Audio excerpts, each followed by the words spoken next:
ரைடுக்கு பயந்து போய் அறிவாலயத்தில் கோபாலபுரத்தில் காங்கிரஸ் கட்சி ஆளுங்கட்சியாக இருந்த நேரத்தில், மன்மோகன் சிங் பிரதமராக இருந்த நேரத்தில், அவர்கள் ரைடு செய்த நேரத்தில் கீழே கலைஞரோடு கூட்டணி பேசிய கட்சி திமுக. ஆகவே ரைடுக்கு பயந்தவர்கள் திமுகவை சேர்ந்தவர்கள் தான். அவர்கள் தான் பயந்து போய் கூட்டணி அணிக்கு முடித்தார்கள். ராஜீவ்காந்தி கொலையிலே சந்தேகம் இருக்கிறது என்று சொல்லி விசாரணை கமிஷனால் தெரிவிக்கப்பட்ட திமுகவோடு இன்றைக்கு காங்கிரஸ் கூட்டணி வைத்திருக்கிறது. ஈழத்தமிழருடைய படுகொலைக்கு காரணமான காங்கிரஸோடு இன்னைக்கு திமுக கூட்டணி வைத்திருக்கிறது. இதுதான் ஒவ்வாத கூட்டணி, ஒப்பாத கூட்டணி, மக்கள் ஏற்றுக்கொள்ளாத கூட்டணி. அண்ணா திமுகவும் பிஜேபியும் புரட்சித் தலைவி அம்மாவால் அமைக்கப்பட்ட ஒரு வெற்றி கூட்டணி தான். ஆக இந்த கூட்டணியை பொறுத்த மட்டில் கட்சி இயக்கம் நடத்தவுள்ள அத்தனை பேரும் வெற்றியினுடைய இலக்கை நோக்கித்தான் செல்வார்கள். அந்த அடிப்படையில் தேர்தலுக்காக அமைக்கப்பட்ட அற்புதமான கூட்டணி என்றுதான் சட்ட வல்லுநர்களும் சமூக ஆர்வலர்களும் கூறுகிறார்கள். ஆகவே இந்த கூட்டணி அற்புதமான கூட்டணி, வரவேற்கத்தக்க கூட்டணி என்று மக்கள் பேசுகிறார்கள். எங்களுடைய பொதுச்செயலாளர் ஏற்கனவே சொல்லிட்டார், எங்களுடைய பொதுச்செயலாளர் அருமையான எடப்பாடியார் சொல்லிட்டார், திமுகவை தோற்கடிக்க எண்ணுகின்ற யாருடனும் நாங்கள் கூட்டு சேருவோம்.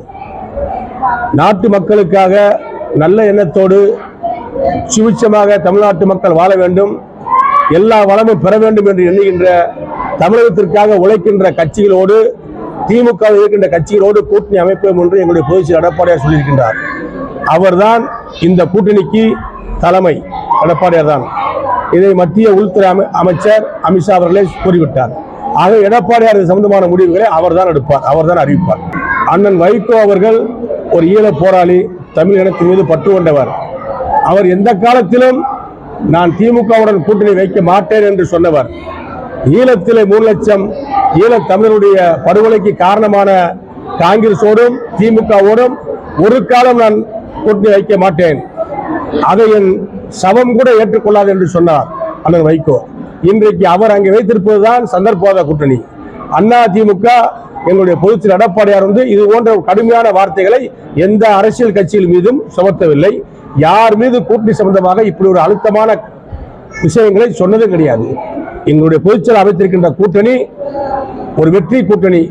இந்தியாவுடைய வலுவான அரசு இருக்க வேண்டும், பிரச்சனை அரசு இருக்க வேண்டும், அது தமிழகத்துடைய உரிமைகள் மீட்கப்பட வேண்டும், அதற்கு கடமை உணர்வோடு செயல்பட வேண்டும் என்ற எண்ணத்தின் அடிப்படையில் தான் எங்களுடைய பொதுச்செயலாளர் எல்லோரிடத்திலும் கலந்து பேசி மக்களுடைய எண்ணங்களை அறிந்து, சமூக ஆர்வலர்களுடைய எண்ணங்களை அறிந்து அற்புதமான கூட்டணி அமைத்திருக்கின்றார். ஆகவே மாற்று முகாமில் இருக்கக்கூடிய திமுக கூட்டணி தலைவர்கள் சொல்லுகின்ற கருத்தெல்லாம் அவர்களுக்குள் ஒரு பயம் வந்துவிட்டது. திமுக கூட்டணியில் இருக்கின்ற தலைவர்கள் அத்தனை பேரும் நேற்றிலிருந்து இன்று வரை செல்வ பெருந்தகை உலகுகிறார். என்ன சொல்லுகிறார் செல்வ பெருந்தகை? அம்மாவுடைய ஆன்மா மன்னிக்காது என்று சொல்கிறார். எப்படி ஈழத்தினுடைய ஆன்மா உங்களை மன்னிக்குமா? திமுகவோடு கூட்டு வைத்திருக்கிறீர்கள். ராஜீவ்காந்தியுடைய ஆன்மா உங்களை மன்னிக்குமா? ராஜீவ்காந்தி படுகொலையில் சந்தேகப்பட்ட கட்சி திமுக. ஆகவே சந்தேகப்படக்கூடிய கட்சியாக திமுக கூட்டணி தான் இருக்கிற ஒழிய அண்ணா திமுக வெளிச்சத்தோடு இருக்கிறது, விஷயத்தோடு ஒரு கூட்டணி அமைத்திருக்கின்றார். எல்லா மக்களும் ஏற்றுக்கொள்ளக்கூடிய கூட்டணி. ஆகவே இது ஒரு வெற்றி கூட்டணி.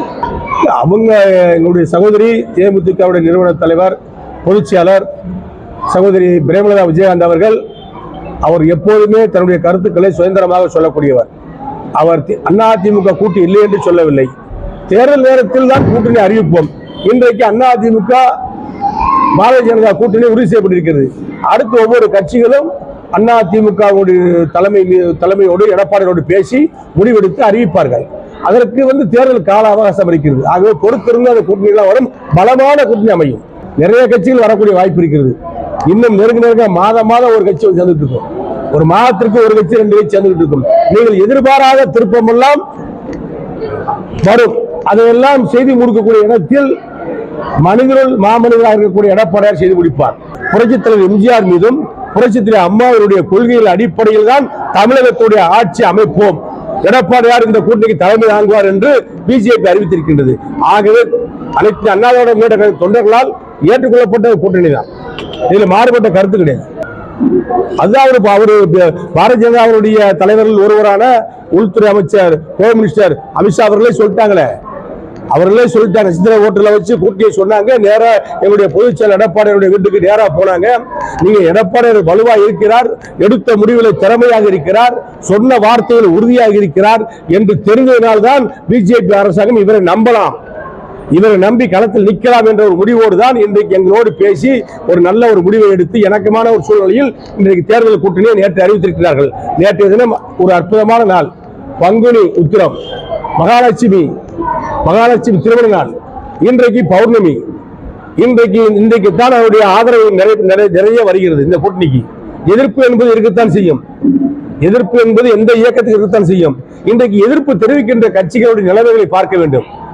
எதிர்ப்பு தெரிவிக்கின்ற கட்சிகள் திமுக கூட்டணியில் அங்க வைக்கின்ற கட்சிகள், அவர்கள் இந்த கூட்டணியே வராமல் அவர்கள் தனியா இவர்கள் தனியா பிரிந்து நின்றால் நமக்கு ஈஸி என்று நினைத்தார்கள். நாங்கள் அதற்கு தயார், எங்களுடைய பொதுச் செயலரும் அதற்கு தயார். நாங்கள் யாரோடு கூட்டு சேராமல் நிற்பதற்கு நாங்கள் தயாராகத்தான் இருந்தோம். ஆனால் அதேபோல் திமுக நிற்க வேண்டுமே. அண்ணா திமுக தனிச்சு நின்னா திமுக தனிச்சு நிற்கணும் சவால் விடட்டும். எடப்பாடியார் தனிச்சு நிற்பார், களத்தை சந்திப்பார், மக்களை சந்திப்பார், தேர்தல் வெல்லுவார். அந்த திறமை, பக்குவம், வலிமை, வல்லமை அண்ணா திமுக இருக்கு, எடப்பாடியாருக்கு இருக்கு. திமுக இருக்கா? திமுக முதலமைச்சருக்கு இருக்கா? ஏன் பயப்படுறாங்க அவங்க? நாங்க சேர்ந்த ஏன் நீங்க பதறீங்க? உங்க கட்சியில ஏகப்பட்ட பிரச்சனை. உங்க கட்சியுடைய அமைச்சர்களே இன்னைக்கு பாத்தீங்கன்னா கேவலமா பெண்களை சித்தரிக்கிறாங்க, பெண்களை பேசுறாங்க. சைவ மதத்தையும் வைணவ மதத்தையும் அமைச்சர் பொன்முடி அசிங்கமா பேசுறாரு. எல்லோருடைய மனங்களை புண்படக்கூடிய கருத்துக்களை சொல்லக்கூடிய அமைச்சர்களை வச்சுக்கிட்டு நீங்க தான் உங்களை சரி பண்ணிக்கணும். அண்ணா திமுக யாரையும் குறைஞ்சி பேச மாட்டோம். சிறுபான்மை மக்கள், பெரும்பான்மை மக்கள் என்ற பாகுபாடு இல்லாமல் எல்லோருக்கும் நல்லவராக வாழக்கூடியவர், வளரக்கூடியவர், ஆட்சி செய்யக்கூடியவர் எடப்பாடியார். இது சிறுபான்மை மக்கள், கிறிஸ்துவ மக்களுக்கும் தெரியும், இஸ்லாமிய மக்களுக்கும் தெரியும். யாரையும் எடப்பாடி இருக்கின்ற இடத்தில், அண்ணா திமுக இருக்கின்ற இடத்தில் எல்லா மக்களுக்கும் பாதுகாப்பு உறுதியாக கிடைக்கும்.